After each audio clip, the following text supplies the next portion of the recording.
जी बिस्मिल्लाहिर्रहमानिर्रहीम, अस्सलाम वालेकुम। मैं हूं बिलाल अहमद। उम्मीद है आप सब खैरियत से होंगे। कराची में पैदा होने वाले 49 साला सीनियर सहाफ़ी और एंकर अरशद शरीफ को बड़ी बेदर्दी के साथ कीनिया में कत्ल कर दिया गया। जिस तरीके से ये वाक़या रूनुमा हुआ और फिर कीनिया की पुलिस ने जिस तरह इस पर मौक़िफ़ दिया है, उसने कई सवालों को जन्म दिया है।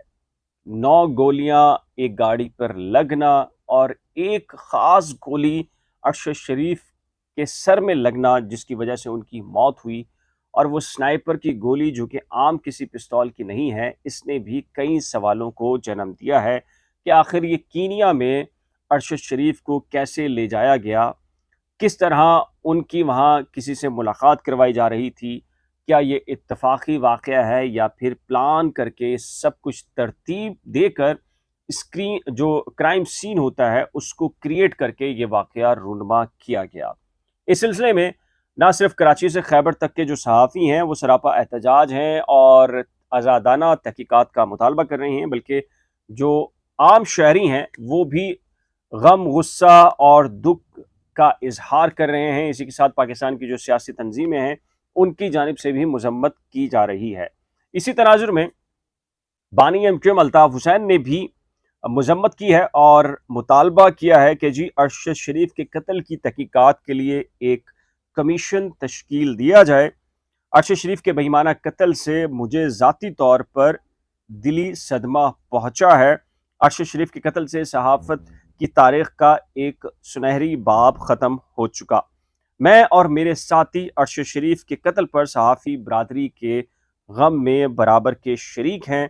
अल्लाह ताला अरशद शरीफ के कातलों पर अजाब नाजिल फरमाए।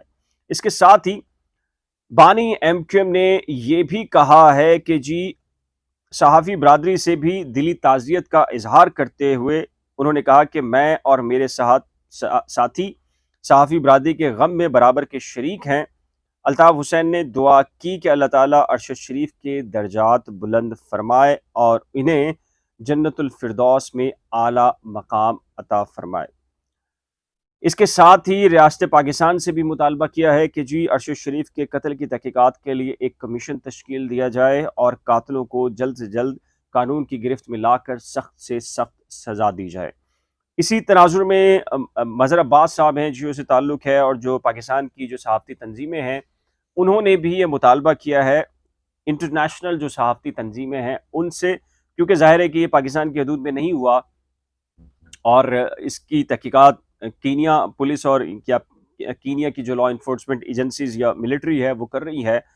तो सहाफ़ती तंजीमों ने इंटरनेशनल जो सहाफ़ती तंजीमें हैं उनसे कहा है कि इस पर जो आलमी सतह का एक कोई कमीशन या फैक्ट्स एंड फाइंडिंग जो कमीशन है वो कायम करने के हवाले से जो है वो इक़दामात किए जाएं, ताकि जो असल हकीकत है इस मर्डर की और जिस बेईमाना तरीके से ये मर्डर हुआ है, ये इत्तफाकी वाक़या है या इसको क्राइम सीन जिस तरीके से बनाकर क्रिएट किया जाता है और ये वाक़ा हो जाता है उस तरह का वाक़या है। क्योंकि माजी के अंदर हमने बेशुमार मकामात पर ऐसा देखा है कि जहाँ मर्डर एक इस तरीके से पेश किया जाता है जैसे कि वाकई ये कोई हादसा रूनुमा हुआ है। यानी कि अगर हम थर्ड वर्ल्ड कंट्रीज़ में देखें तो वहाँ पर जो स्नैचिंग के वारदात होते हैं, ख़ुद कराची के अंदर स्नैचिंग जो होती है, इसमें कई ऐसी वारदातें होती हैं जो ज़ाती दुश्मनी या फिर टारगेट किलिंग होती है। लेकिन टारगेट किलिंग एक बहुत बड़ा क्राइम होता है और अगर स्नैचिंग के दौरान मारा जाए कोई बंदा या शहरी या डाकू तो उसमें इतनी ज़्यादा हाइप क्रिएट नहीं होती। तो यूं क्रिएट किया जाता है मामला कि जी ये एक क्राइम सीन इस तरह बनाया जाता है कि जैसे ये एक स्ट्रीट क्राइम था, छीना झपटी के दौरान जो है वो एक शहरी को फलां डाकू ने गोली मार दी, इतना ही बयान होता है। माजी में हमने ये भी देखा है कि जी पुलिस 2 लड़कों को ले जाती है। हमने अक्सर मकामात पर हाफ फ्राई और फुल फ्राई की जब भी चीज़ें चलती हैं, उन्हें पकड़कर उनकी टांगों में गोलियां मार कर और उन्हें या तो कत्ल कर, अगर हाफ फ्राई होता है तो फिर उनको ज़ख्मी किया जाता है और फुल फ्राई होता है तो उनको बिल्कुल मार दिया जाता है और मार कर उनको ऐसे लिटाया जाता है और फिर उसके बाद उनके सामने पिस्तौल रख दी जाती है जैसे कि बिल्कुल ही ऐसे ही ओरिजिनल किस्म का ये मुकाबला था।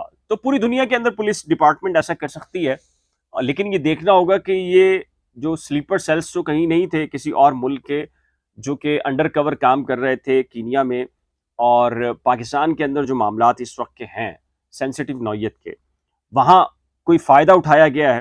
کیا معاملہ ہے؟ ظاہر ہے کہ جب تک کوئی تحقیقاتی کمیشن نہیں بنتا اور اس کی رپورٹس نہیں آتی، یہ ساری کی ساری چیزیں چلتی رہیں گی۔ کوئی یہ کہے گا کہ جی چونکہ وہ عمران خان کے حامی تھے اور شہباز شریف کی حکومت نے دباؤ ڈالا تھا تو اس وجہ سے جو ہے وہ، اور وہی عناصر اس میں ملوث ہیں جو کہ اینٹی عمران خان ہیں، تو یہ ساری باتیں چلتی رہیں گی۔ لیکن جب تک کوئی فیکٹس اینڈ فائنڈنگ کمیشن نہیں بنتا یا آزادانہ تحقیقات نہیں ہوتی، اس وقت تک لگتا ہے کہ یہ سارا معاملہ ایسے رہے گا۔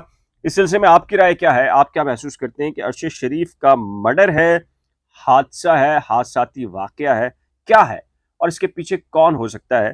تو نیچے دیے گئے کمنٹ سیکشن میں اپنی قیمتی رائے کا اظہار ضرور کیجیے گا۔ ایک نئے ولاگ کے ساتھ جلد ملیں گے، لیکن جانے سے پہلے ایک ریکویسٹ کیجیے، اگر آپ نے کرنٹ افیئرز ود بلال اور نئی کھوج کو ابھی تک سبسکرائب نہیں کیا تو برائے کرم سبسکرائب، ویڈیو کو شیئر، لائک اور بیل آئیکن کو لازم پریس کیجیے گا۔ خدا حافظ۔